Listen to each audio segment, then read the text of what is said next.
మరణం తర్వాత మంచి చెడు పనులకు తగిన ఫలితాలు అనుభవించాలి. గరుడ పురాణం ఈ విషయాన్ని తెలియజేస్తుంది.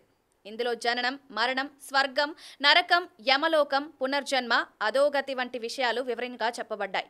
గరుడ పురాణం ప్రకారం చెడు పనులు చేసిన వారి ఆత్మ నేరుగా నరకానికి వెళ్తుంది.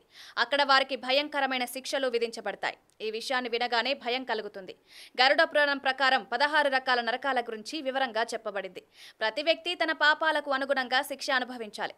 ఎవరైనా చనిపోతే యమదూతలు అతని ఆత్మను యమరాజు ఆస్థానానికి తీసుకువెళ్తారు. అక్కడ చిత్రగుప్తుడు ఆత్మ చేసిన కర్మల లెక్క చూపిస్తాడు.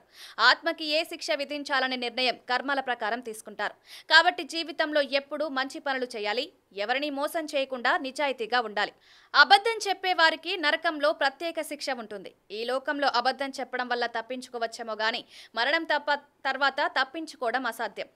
యమరాజు ఆస్థానంలో ప్రతి ఒక్కరికి వారి పాపాలకు తగిన శిక్ష ఖచ్చితంగా విధించబడుతుంది. అబద్ధం చెప్పేవారిని యమరాజు తప్తకుంభ నరకానికి పంపిస్తారు. అక్కడ మండుతున్న నూనె, ఇనుప పొడి నిండిన వేడి కుండలు ఉంటాయి. మరణదూతలు పాపాత్ములను ఆ వేడి కుండలో పడిస్తారు.